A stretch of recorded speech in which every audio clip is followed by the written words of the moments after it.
Olá, tudo bem? Eu sou Renato Leite Carvalho, sou doutorando do Programa de Meio Ambiente e Desenvolvimento Regional da Universidade Uniderp e eu quero compartilhar com vocês um pouco da pesquisa que eu desenvolvi junto com os professores Alessandro Marco Rossini, professor Eduardo de Castro Ferreira e a professora doutora Gisele Marques de Araújo, com o tema Perspectiva de Gênero e a Governança Urbana na busca por um planejamento urbano inclusivo e sustentável. O ponto de partida foi uma questão simples, mas muito importante. A cidade é vivida da mesma forma por homens e mulheres? A resposta é não, As mulheres, especialmente as mulheres negras e periféricas, elas enfrentam um cotidiano muito mais difícil no espaço urbano. Então, ela lidando com uma sobrecarga de trabalho, lidando com a insegurança, a falta de mobilidade adequada e também a ausência de políticas que considerem de fato as suas necessidades reais. Quando nós pensamos na governança urbana, que deveria ser espaço de diálogo e cooperação, percebemos que ela acaba falhando se ela não integra essas vozes. E na prática, a governança sem diversidade, ela vira um processo que legitima desigualdades ao invés de corrigi-las.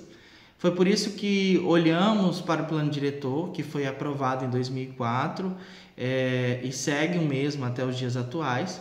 E a ideia foi analisar como a questão de gênero ela aparece nesse documento, ou melhor, como ela não aparece.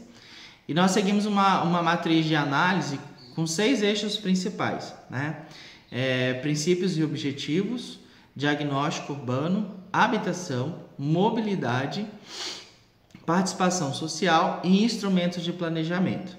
E em todos esses pontos o resultado foi o mesmo, uma ausência da perspectiva de gênero. Por exemplo, ao se analisar o diagnóstico urbano, não há menção às diferenças de acesso entre homens e mulheres ou aos desafios específicos que elas enfrentam. Nas políticas habitacionais, não se reconhece a centralidade da mulher, muitas vezes chefes de família que vivem a precariedade da moradia de maneira muito mais intensa do que os homens.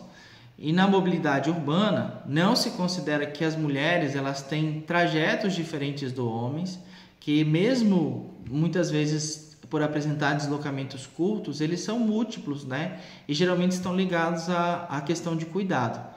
E mesmo na participação social, o plano ele fala em coletividade, mas ele não aponta mecanismos que garantam a presença efetiva das mulheres nesses espaços de decisão. Ou seja, ele trata-se de um plano, de um documento técnico, mas que ignora completamente as dimensões sociais e culturais da vida urbana.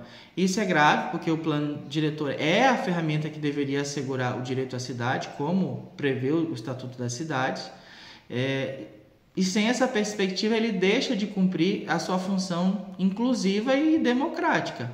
E além disso, existe outro ponto importante, que o Brasil ele assumiu os compromissos na Agenda 2030 da ONU, em especial o ODS 5, que trata da igualdade de gênero. E ao não alinhar planejamento urbano com esse objetivo, Macapá ele não só reforça desigualdades que são históricas, como também se distancia de metas globais de desenvolvimento sustentável.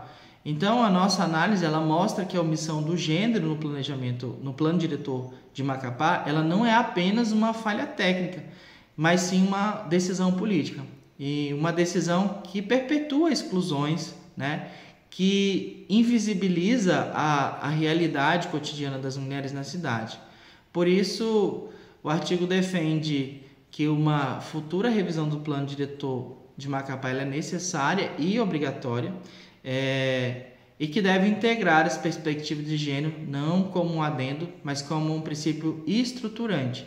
Só assim a cidade poderá caminhar para ser realmente inclusiva, democrática e sustentável.